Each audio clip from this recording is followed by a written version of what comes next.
नमस्कार बच्चों, आज हम 9th क्लास की जो साइंस की वर्कशीट नंबर 35 है उसे करेंगे, जिसमें हमें गति का जो दूसरा समीकरण है उसे ग्राफ के द्वारा कैसे प्राप्त किया जाए वो जानेंगे। तो जो हमारा गति का दूसरा समीकरण है वो किन चीज़ों के बीच में संबंध बताता है, वो है हमारा समय तथा स्थिति की।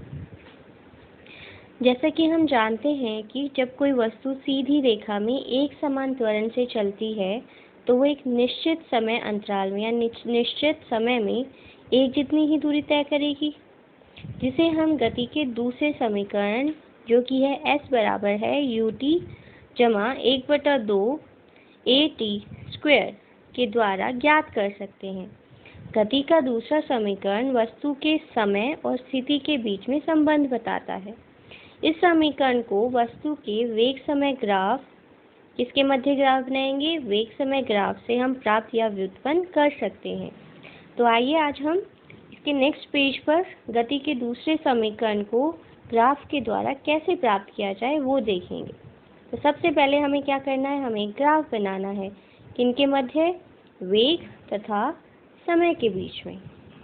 समय को हम x अक्ष पर ले लेंगे और जो हमारा वेग है उसे हमने ले लिया y अक्ष पर। इसमें जो हमारा u मतलब आरंभिक वेग, शुरुआती वेग जो है वस्तु का, वो 0 नहीं लेना।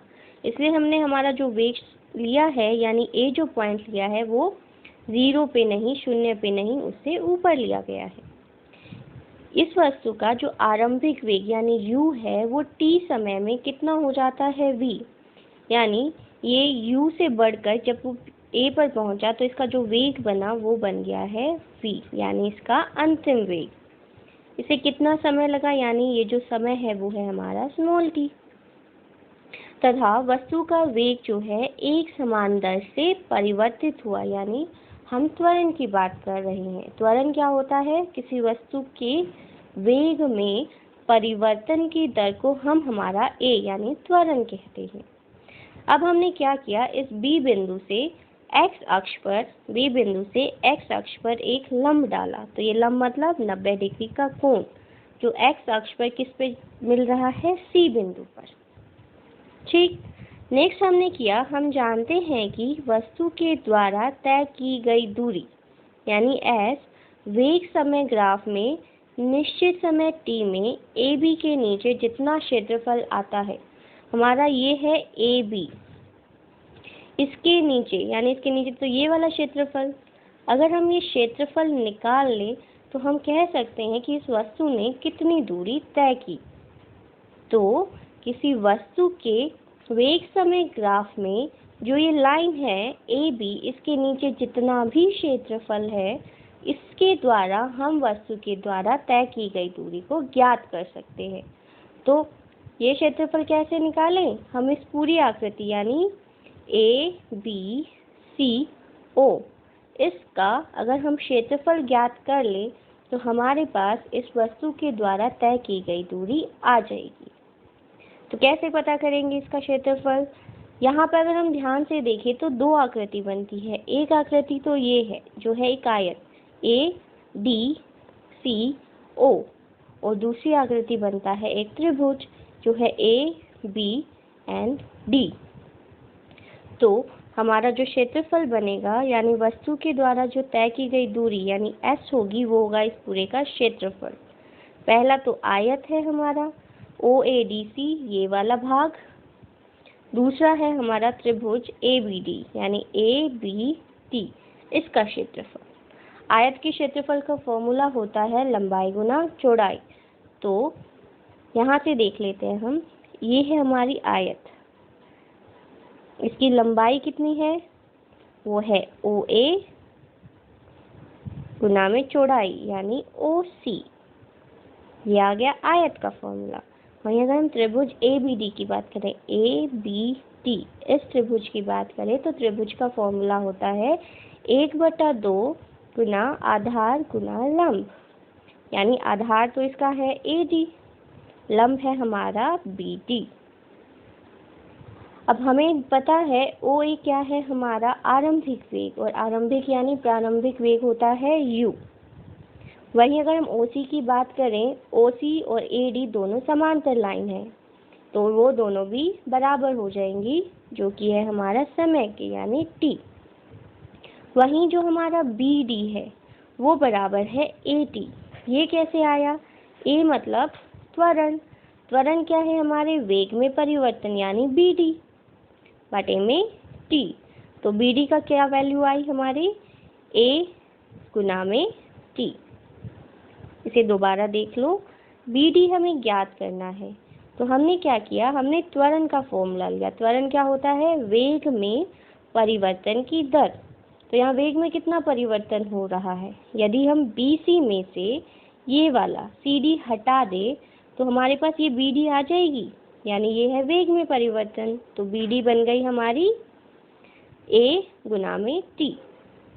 समीकरण 1, इसमें अगर हम ये सारी वैल्यूज़ को रख दें तो हमारे पास क्या बनेगा? S बराबर है, OA की जगह हमने रख दिया U, OC किसके बराबर है? T रख दिया, जमा में 1/2।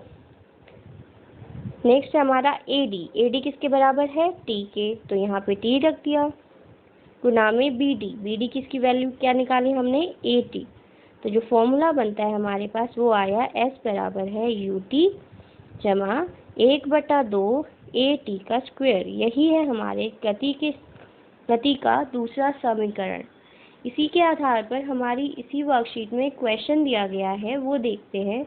उदाहरण दिया है, किसी चलती बस पर ब्रेक लगाने पर गति के विपरीत दिशा में 6 मीटर प्रति सेकंड स्क्वायर का त्वरण उत्पन्न होता है।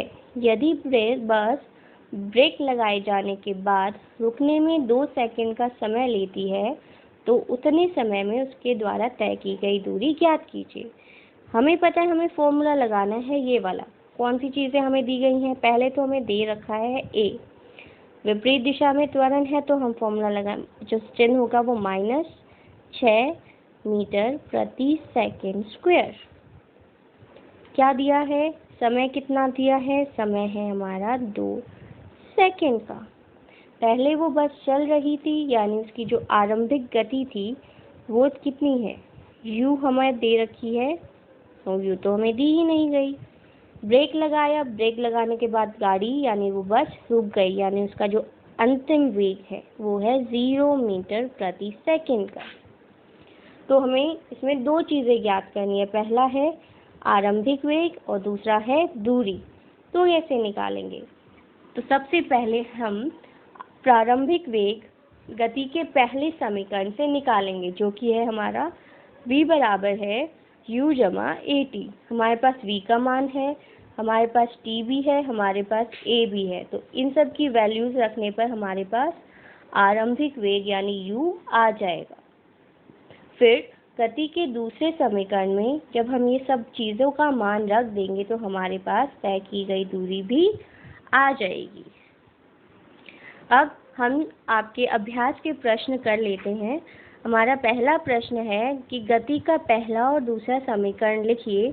तो जो आंसर है वो है आपके फर्स्ट क्वेश्चन का जो आंसर है, पहले क्वेश्चन का पहला समीकरण तो है v बराबर है U जमा AT। वहीं गति का दूसरा समीकरण जो हमारा है वो है S बराबर है UT जमा 1/2 AT स्क्वायर।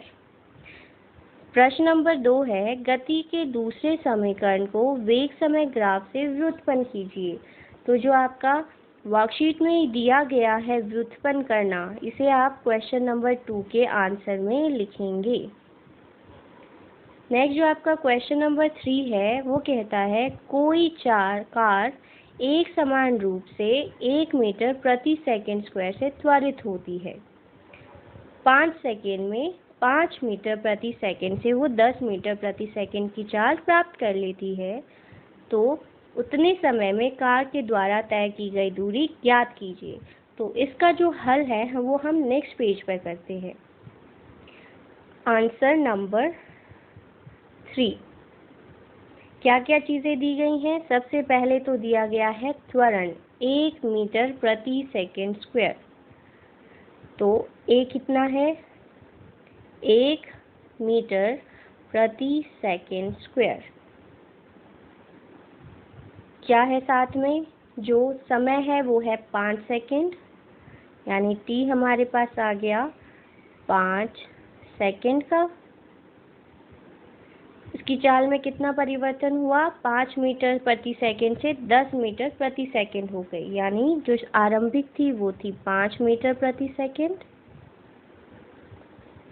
और जो अंतिम हुई वो थी हमारी 10 मीटर प्रति सेकंड। तो हमें क्या ज्ञात करना है? ज्ञात करनी है दूरी, यानी कि s हमें ज्ञात करना है। तो हम आसानी से गति के दूसरे समीकरण से ज्ञात कर सकते हैं, जो बोलता है s बराबर है ut जमा 1/2 a t स्क्वायर। इन सब की वैल्यूज रख दे तो हमारे पास u है 5, t कितना है 5, जमा में 1/2 ए हमारा है 1, टाइम है हमारा 5, गुना में 5 की पावर 2,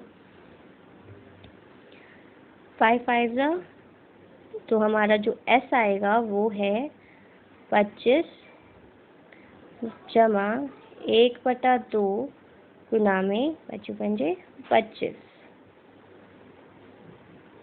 25 जमा 25/2, तो ये बन जाएगा हमारा 25 जमा 12.5, जो कि हमारा टोटल बनता है 37.5 मीटर हमारा है आंसर। आई होप आपको ये वर्कशीट अच्छे से समझ आ गई होगी। इसके कंप्लीट करें और इसे अच्छे से याद कर लें। Thank you.